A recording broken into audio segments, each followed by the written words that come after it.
Merci beaucoup.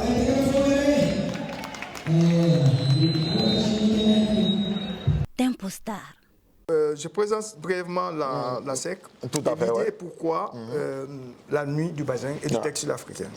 Et moi, quand je suis arrivé à Strasbourg en 2013, parce que j'arrivais en France en 2008 pour les études, et j'ai étudié à l'université de Picardie, Jules Verne à Amiens. Quand je suis venu m'installer auprès de ma femme à Strasbourg, j'ai découvert que la diaspora africaine, on était un peu loin des coins de loisirs. Beaucoup avaient fermé. Peut-être dû à la mauvaise gestion, dû peut-être à nos parents aiment faire la bagarre, bon, dû à plusieurs problèmes, les lieux de loisirs que recevait la diaspora africaine étaient fermés. Donc il fallait trouver un cadre où réunir la diaspora africaine. C'est d'où l'idée des deux événements sont venus. La nuit du bazin du textile africain, après la nuit de la diaspora. La nuit de la diaspora encourage toutes les activités, toutes les personnes dans toutes les activités, tous les domaines sociaux, culturels, économiques de l'Alsace. On a commencé par ça aujourd'hui, on est sorti en dehors même de la France pour avoir les nominés, pour venir les récompenser, les donner des prix. Donc aujourd'hui, cette nuit, nous sommes à la 8e édition. C'est d'ailleurs un grand plaisir que vous soyez là. Merci. Le plaisir est partagé. Tout ce que vous faites pour la culture africaine. Le plaisir est partagé.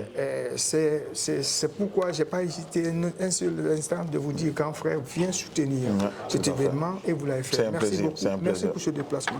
Donc, mon objectif, malheureusement, je peux être mal compris, mais ce domaine, je l'ai commencé à très bas âge, à 14 ans, à l'école primaire, collège, lycée jusqu'à l'université. J'ai toujours appartenu à la commission culturelle et c'est ce que je sais faire, c'est dans ça que je me plais. Évidemment. Donc, je ne le fais pas pour les sous, si c'était ça, je l'aurais abandonné. Évidemment. Parce que perte d'argent énorme. C'est ça. Je le sais, je fais autofinancement, je n'ai pas de subvention.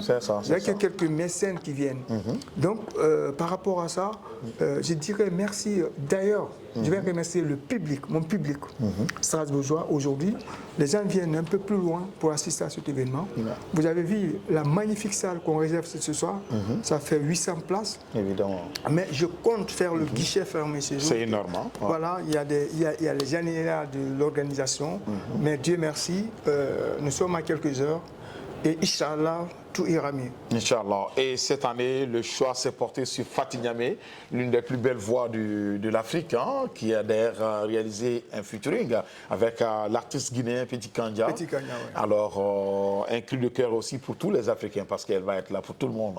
Oui, c'est ça. J'ai dit Faty Niamé, c'est 40 millions de vues sur YouTube. C'est pas pour rien. C'est une femme qui a une très belle voix, une griotte confirmée. Et donc, je demande à toute la diaspora africaine de Strasbourg et d'ailleurs, les environnants, si vous avez ce message, venez, parce que la nuit du bazin et du textile africain, c'est notre patrimoine culturel qu'on est en train de vendre. On est en train de vendre que l'Afrique a ses propres habits. L'Afrique a sa propre culture, parce que dans chaque communauté, chaque tribu, chaque ethnie, il y a chacun a des trucs spécifiques. En Guinée, quand tu vas, on a le lépi, comme au Fouta, on a Kendili en Basse-Guinée, et en Guinée forestière, on a la forêt sacrée. Donc du coup, chaque ethnie a une identité vestimentaire. Évidemment. Donc c'est ça, c'est ce qu'on veut vendre aussi.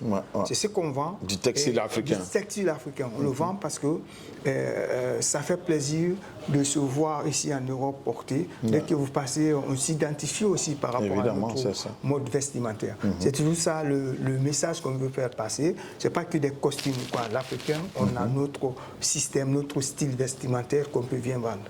Qu'on peut très bien vendre. Le dernier mot, c'est pratiquement les objectifs de l'association. En quelques phrases, pour nous expliquer un peu.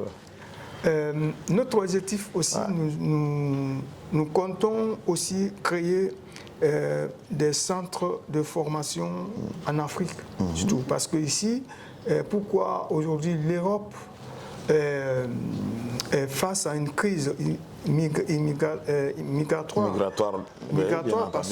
parce qu'aujourd'hui, les jeunes peuvent se former sur place, dans leur pays avoir un bon avenir, mais sauf qu'il n'y a pas d'accompagnement.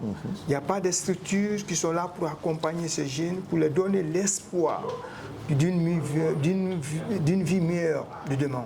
Donc, nous allons essayer de trouver des partenaires, partir faire des centres de formation, que ce soit dans la musique ou bien que ce soit dans...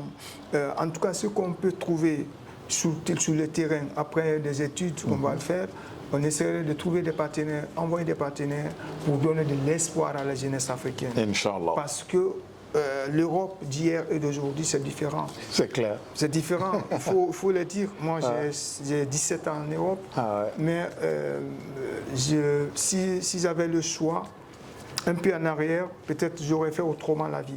Donc, il faut dire à cette jeunesse-là, oui, immigrer, c'est bon, mais sur place aussi, on peut mieux vivre. Évidemment. Et surtout l'immigration dans la légalité. Hein. Voilà. Merci beaucoup, Alain, d'être passé sur ce plateau.